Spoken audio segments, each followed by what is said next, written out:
Do you know what time it is? It's supernatural story time. And if you're easily scared, and even if you're not, there's only one thing left to do. Just turn off the lights, because these are stories that you listen to only in the dark. Stories to Listen to When You Drive, Volume 11, Story Number 1. This occurred to me some time ago, but it is still very vivid in my mind of what happened that night. My fiance, our friend Ed, and I were out joyriding around one night. It was pretty late. It was probably close to midnight. We were starting to get bored, and my fiance, James, spoke up and said, "Well, what do you guys want to do?" I couldn't think of anything, and quite frankly, I was getting a little tired, and I wanted to go home. Our friend Ed said, "Why don't we take her to that house off of Highway 36?" I said, "What house?" And James said, "You'll see." So he started driving in that direction, and we came to this huge, run-down two-story house. Immediately I felt uneasy and nauseous. The house had no paint on it, the doors were gone, and the windows were all busted out. There was a falling-in barn on the far right of the house, near the backyard, and in the front yard there were a few trees, but one in particular was very big. In the backyard, from what I could see, there was just an old cellar. Also in the front yard, there was what looked to be like a falling-in well. I asked James what the story was on this house, and he said that back in the 1900s there was a family that lived here, a husband, a wife, and their children. I can't remember how many children. I said, "Okay, so why did you guys bring me out here?" And he said that when they lived here, somehow mercury got into their well water and caused them all to go insane. The man killed all of his children with an axe, hung his wife in the front yard on that really big tree I mentioned earlier, and then shot himself in the front yard afterwards. Now, I do know that you can find this article in the newspaper in the library of my town, so I knew that there was some truth to it. I said okay. I didn't really know what to expect at this point, and then our truck died. Well, that didn't really scare me because vehicles do that sometimes when they're set and idle for a few minutes. I was looking around and my eyes came to the side of the house near the backyard, and I swear to this, I saw a huge dog. I know it was a dog because I could see the glint reflecting light on its eyes when he would turn his head, and I could see his pink tongue moving in and out of the mouth as it panted. I could also see his rib cage as he was breathing. This dog was no ordinary dog. It was gigantic. I can't think of any breed of dog or animal that could be that big. I just stared and pointed. I was utterly speechless. The guys looked at each other and looked at me, and then the truck died again and wouldn't start. Then from the corner of my eye I saw movement.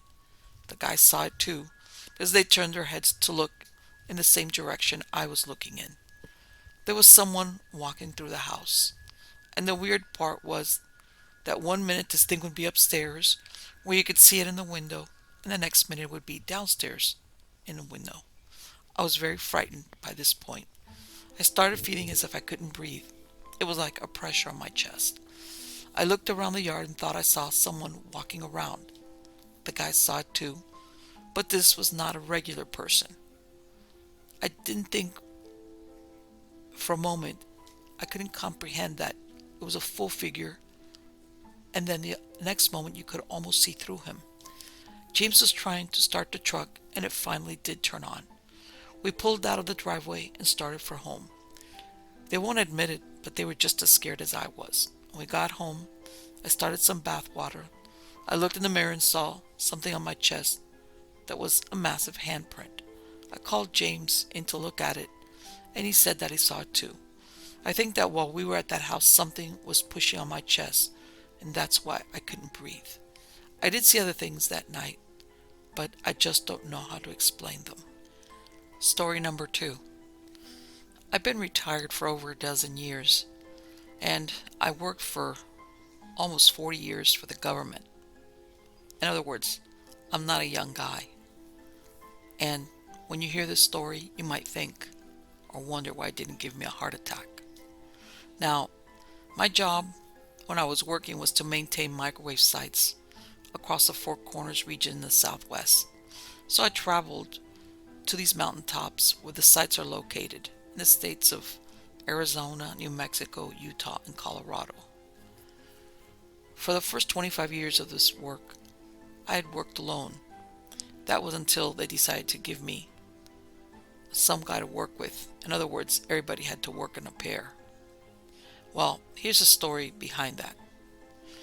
And I'm going to tell it since I'm retired. And if it hadn't been that there were other witnesses, I would have probably been retired earlier than what I did, just because I would have been considered nuts.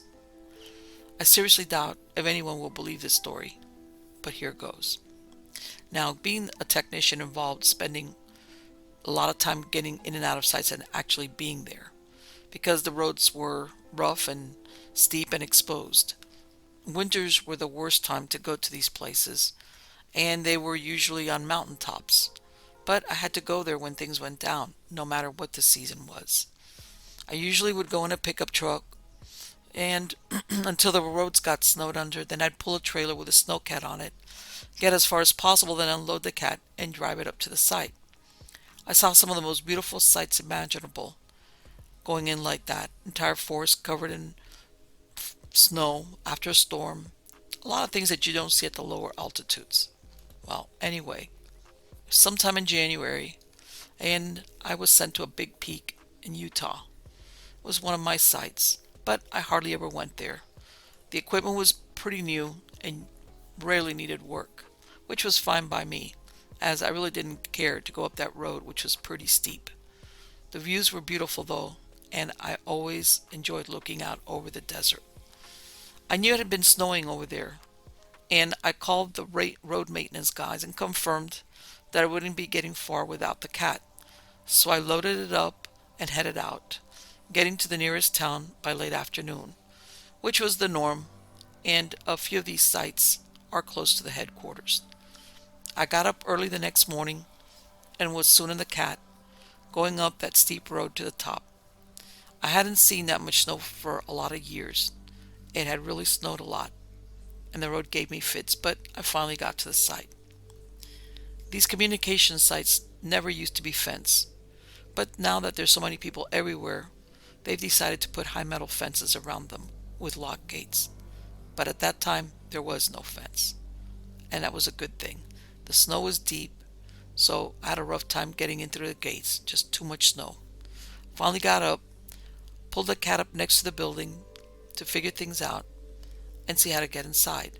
Because of the snow, all these buildings housing the communication equipment have doors in their roofs as well as the sides. There was no way I was going to go in through the side door. I couldn't even find it. So I climbed up to the roof to see how much snow I was going to have to shovel off before I could get inside. Like I said, most of my work was getting in and out. Once I was there, I usually could reset or fix whatever wasn't working within a few hours at most. Well, I can tell you that what I saw sure wasn't what I expected to see. No shoveling necessary. The door was already open. These buildings are made of metal.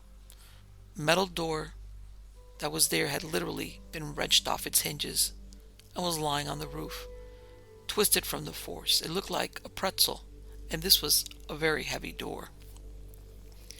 I looked down the ladder into the building. There was some snow inside, and enough that I couldn't get in there to fix anything. It didn't look like anything had been damaged, and the snow was probably what had caused the equipment to go offline. I walked around a bit, trying to figure out what happened, and I had to find some logical explanation. The only thing I could think of was maybe some kind of tornado. These are very big peaks that get very swift winds, and one time there was one recorded at over 100 miles per hour. So what I suspected was some type of freak wind that somehow caught the door, even though it was firmly closed and locked, and actually pulled it off its hinges. But after looking around a bit, I realized there was nothing I could do by myself. I needed help getting all that snow out of the inside, and there was going to have to be a new door installed. It would take at least a couple of men, several hours, to clear the building before I could even see the equipment to work on it. So I decided to head back down the mountain and have to come back again. I got on the radio and called the headquarters and told my boss what happened. He agreed it would be a waste of time for me to try to do the work by myself, especially since the next storm would just bury everything again if there was no door in place. I would go home, get a crew, come back in a few days, along with a new door. I sat down on the edge of my snowcat's treads to have a cup of hot coffee and eat some lunch before I headed back. It was cold, but beautiful, and the sky was very blue. The air was crisp, and you could see ice crystals floating around. I had a camera with me and I took some photos of this beautiful country. After I finished, pulled out the camera, climbed back up on the roof, thinking this might be a good thing to document, just to show people what the wind can do. I took some photos and then climbed back into the cat, started up and headed down the mountain. I wasn't more than 100 feet from the top when I saw that something had walked directly in my snowcat tracks. Something large, and it wasn't very long ago. I hadn't been up there more than an hour. I got out wondering what could be up there. Bears would be hibernating. Cougars didn't come up that high. I stood there, my jaw hanging open for some time, because those tracks were huge. It looked like someone had been walking on my tracks. Something with bare feet. Big bare feet. The only animal I could think of were birds. These footprints had a stride that was big, maybe 4 feet between the tracks, and that made me stop and think a lot. I had just seen a show on the abominable snowman, and I was thinking, had I found one here in Utah? I remembered my camera and took some photos of the tracks, and I even put a glove next to them just for scale. It looked like they were at least 16 inches long and about 10 inches wide. My snowcat was heavy and had packed down the snow pretty good, but these tracks sank down even deeper, a good 6 or 8 inches into the snowcat tracks. Whatever had made the tracks was heavy. The more I looked at it, the more spooked I got. The tracks are going downhill, the same direction I was going in. I got back into the cat and kept going, hoping I wouldn't run into whatever had made those tracks. At about 50 feet or less, the track veered off into the forest, heading straight up the road bank, where you could see it had slid backwards a bit as the bank was steep. Even at that point, it was a good 15 feet. I got off that mountain as fast as I could, and it wasn't until later when I told my wife about it that I really got the heebie-jeebies. She asked if maybe what left the tracks had ripped up that door. I took the film and I got it developed, and I decided it was a bear that had accidentally come out of hibernation, ripped up the door, looking for food and maybe even a place to hibernate. A really big bear. I didn't say anything to my boss or anyone else. We'd see what was there when we went back. It was Thursday when I went back home, so we didn't go back until the following Monday. At this point, there were 3 of us, me, my boss, and another tech. We were going to go up there, replace the door, and get the site online. We tied the heavy metal door onto the side of the cat and squeezed in and headed up the mountain. There hadn't been any snow since the last time I'd been there. I watched for tracks all the way up, and when I got to the last 100 feet, I don't know what I was thinking. They were gone, of course. I'd run over them on my way down. But the tracks going up the bank were still there, just as I'd left them. I stopped the cat, got out, and showed them to the guys. Of course, they weren't as fresh, but they hadn't melted any and were pretty distinct. Nobody knew what to make of them. The other tech, who like me carried a camera, took some photos. It was good, which meant that I wasn't the only one that was puzzled by it, and now I had photos to go with it. But they weren't nearly as impressive as the other pictures I took when I had been there. The toes were missing from where the animal had slid a bit while climbing. When we got on top, everything was just as I'd left it. Nobody could figure out how it happened. It was just too bizarre. So we set to shoveling and pretty soon the building was cleared. I worked on the equipment while they fixed the door. We were finally done and ready to leave, and we'd worked right through lunch. I think nobody wanted to be there any longer than we had to. The place just felt kind of foreboding. We locked the door, loaded up, and headed back down the mountain. I was watching for more tracks, but didn't see any until we got partway down the mountain. And then, I'll be darned if we didn't find more.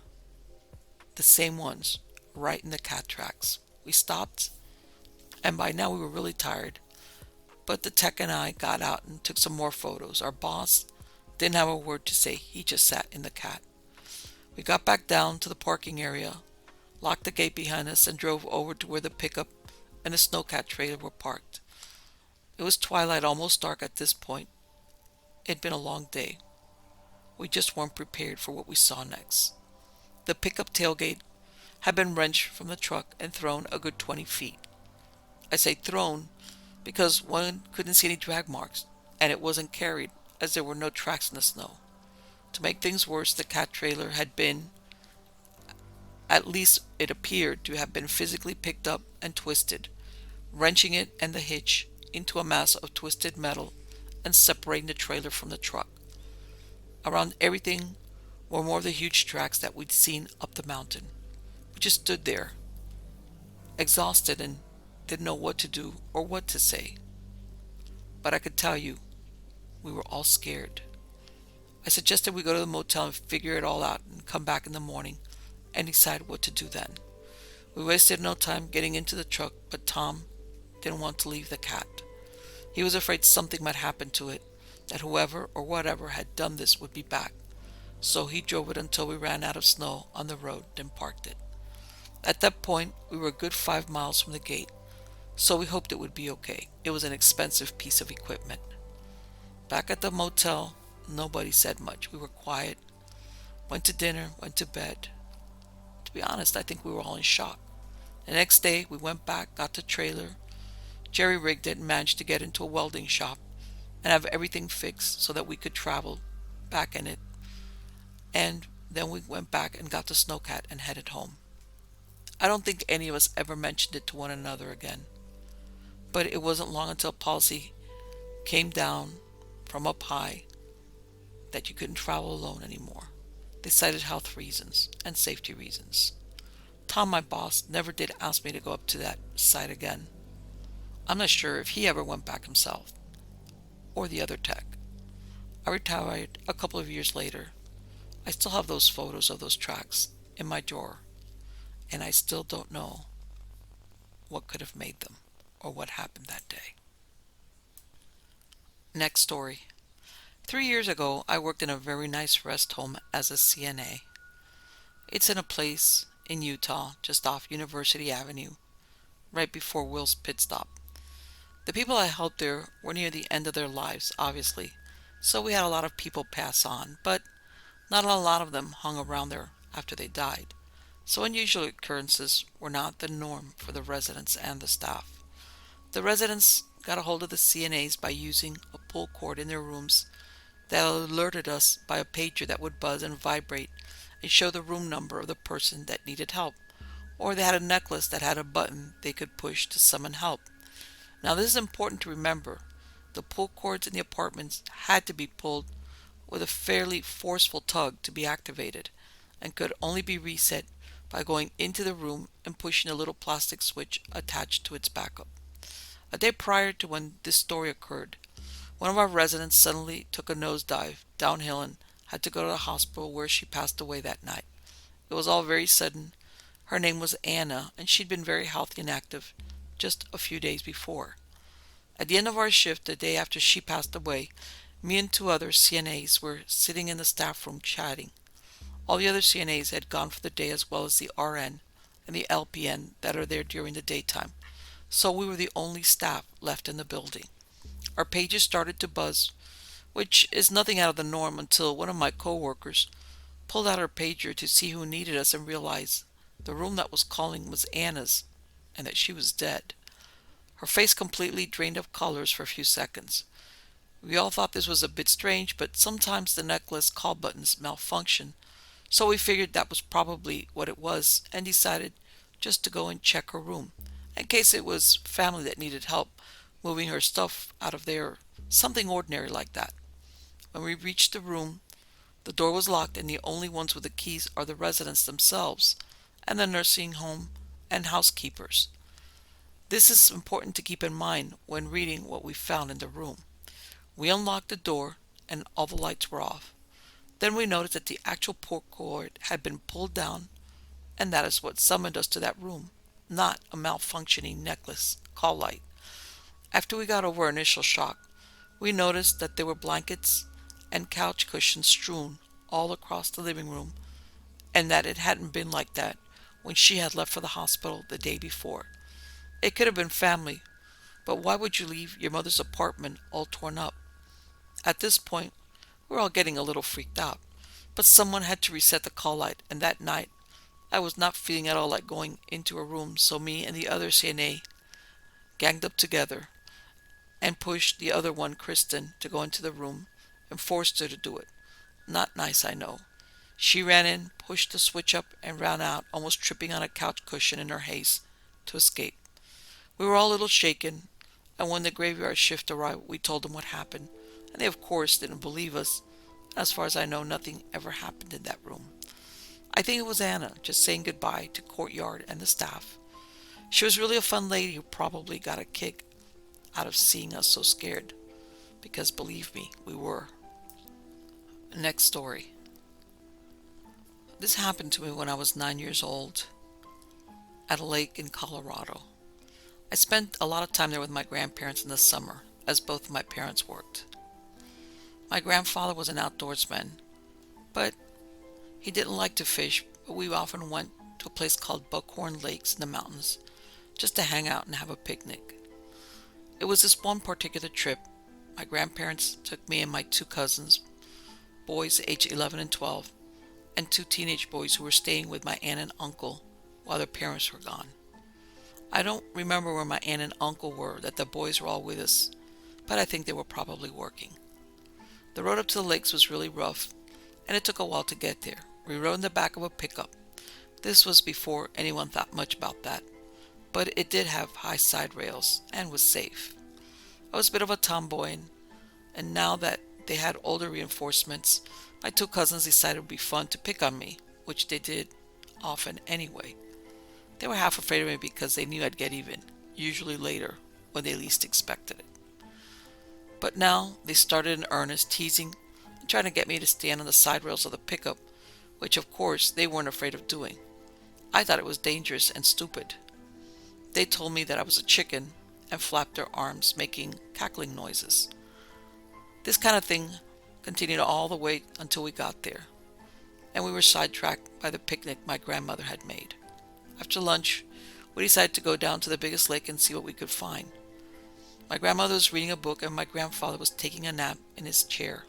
Typical for both of them. Nobody worried much about us being out and exploring. We knew how to take care of ourselves. We could swim, and we were pretty wood savvy. That's just how it was back then. We weren't coddled. We had a lot of freedom.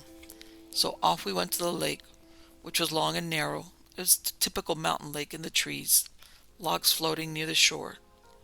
I don't remember much what we did, just the usual exploring, the kind of things kids normally do. It wasn't long before we decided to float some logs around the edge of the lake, pushing them on with long sticks, and that soon led us to taking off our shoes and getting onto the logs and floating around. It wasn't a real safe thing to do, but we could all swim. It wasn't long before I was getting teased again. The boys could go faster on their logs than I could. I was smaller, and they eventually ditched me, leaving me to float alone on the far side of the lake while they left to go back to camp. I was pretty mad, but I just couldn't keep up with them. At that point, I decided it would be best to get off the log and walk back to the camp. So that's what I did. Now the trees around the lake were pretty thick, and I remember getting scratched up, probably by wild roses. My shoes were back where we left to get on the logs. I was barefoot, which made it a lot hotter. I was also constantly having to climb over logs and push through tree limbs, and it wasn't long before I got lost. I turned back the way I'd come, thinking I'd catch sight of the lake and continue following the shore, but there was no lake where I thought there should be one. I kept trying to head for the lake, but I'd just get into thicker vegetation and be even more lost. I started yelling, hoping someone would hear me, but all I got was silence in return. After about 30 minutes of this, I was scared and sat down, crying. I'd come to the edge of a deep ravine, and I knew there wasn't a ravine near camp, as we'd hiked around there a bunch of times on other trips. I knew I'd walked some distance away. I had no idea what time it was, but I knew my grandfather usually liked to head back to town around 4 p.m., as he always wanted to get back in time for the evening news. Well, I was now worried that they would leave me up there. It was an irrational fear, I realized later, but when you're a kid and you're scared and alone, you worry about things like that. I also remember my grandmother telling me once, if you get lost, just sit down and eventually someone will find you. Don't wander around. You'll just get more lost. So I decided to just stay where I was and waited for someone to find me. I started yelling again, then it occurred to me maybe a bear or a cougar would hear me and come and get me. So I just shut up, but I was still more scared. It seemed like I sat there forever. Every little sound in the woods terrified me, even though I'd been in those same woods since I was a baby. We'd been coming to the lake for years, but when you're all alone and lost, that attitude changes pretty quick. So I hunched myself under some logs and big ferns. I realized that there were ants all over, so at that point, I decided to climb to the nearest tree and see if I could make sense of where I was at. Like I said, I was a tomboy and I was good at climbing, so I went up without any trouble. I remember it was a large aspen tree. It seemed like I was way up there, but I think in retrospect, it was only about 15 feet up, clinging to a large branch and sitting on another, my bare feet dangling down. I sat there thinking, at least, now that if I saw a bear or something coming, or somebody coming to rescue, I would know what to do. It made me feel more in control of the situation, which in reality I wasn't. I sat there. Again, it seemed like forever, thinking, what if nobody ever found me? I'd given up yelling, but kept straining to hear in case I saw someone or heard someone calling my name. It wasn't long before daylight changed. The sun was going down. It was going towards late afternoon. Now I wondered if everyone really hadn't left me and gone home. I started crying again. To myself, quietly. Some sense of survival told me not to advertise that I was by myself in the woods. Plus, I was also getting thirsty. All of a sudden, I heard someone coming through the woods towards me. I wanted to yell out, but something said not to. The footsteps crunched on the leaves, and I knew they were coming straight towards me. I hoped and prayed it was my grandfather, but it sounded too heavy. I could finally make out what was coming, and then for sure I knew it wasn't my grandfather. It was a bear. It was big and dark and hairy all over. I became terrified, pulled up my legs, and hid as best I could behind some branches and leaves. The bear came right under me and stopped. Its head was right under me. I could have reached down with my legs and kicked it. I remember thinking it smelled really bad. It almost stank. I almost threw up.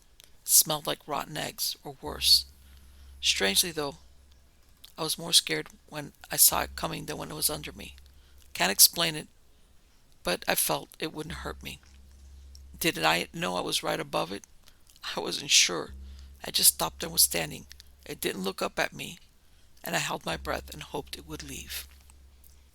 After a few minutes, it walked away a few feet to a clearing and sat down on its haunches. I could now really see what it was, and it wasn't any bear, at least any that I'd ever seen.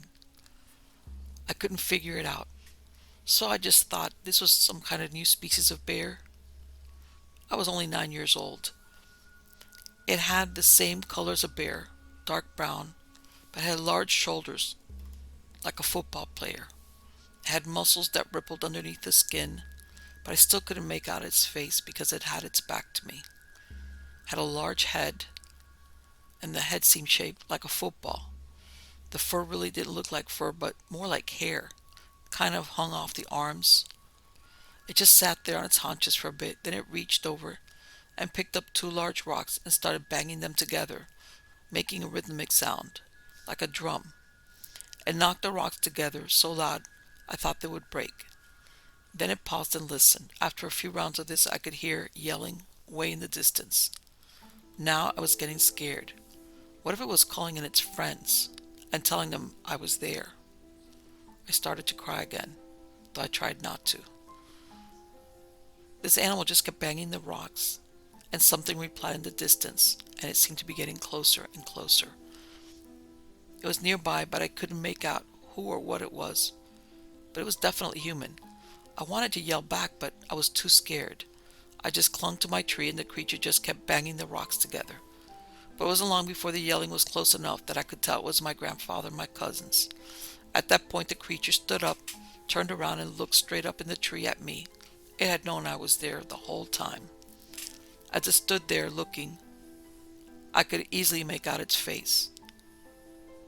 People have asked me what it looked like, and all I can say is it was almost human. It had gray skin all on its face except hair on the cheeks and chin, kind of like a man would. It was big, it had brown eyes, had no white to them, nor did I make out any ears, just hair, and its eyes were clear and intelligent. But I was still terrified. Yet somehow I knew it wouldn't hurt me. After a moment, it walked into the forest in the opposite direction of the yelling. It was gone in a second. Now I began to yell, as I could hear my grandfather really close. He and my cousins were soon helping me from the tree. He asked me how I had managed to make so much noise, and I told him a big brown animal had done it, and pointed at two big rocks.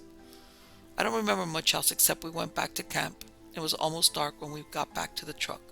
My grandmother was very relieved to see me. Nobody scolded me, and even the boys were nice to me. They had even picked up my shoes. I rode in the cab all the way home, still in shock, so much I couldn't even talk to answer my grandmother's questions. A few days later, my grandfather asked how I could have possibly made so much noise with the rocks, as that's what had led them to me. He said he noticed that the only rocks that were that big, and I would have had trouble picking them up, let alone bang them together. I'm not sure he really believed me about the big animal, but the rock clacking was a point in my favor. My cousins believed me instantly and told me I'd seen a Bigfoot. After that, they seemed to be kind of in awe of me, and all the teasing stopped. We still have get-togethers once a year where we see each other. However, we never talk about that day again.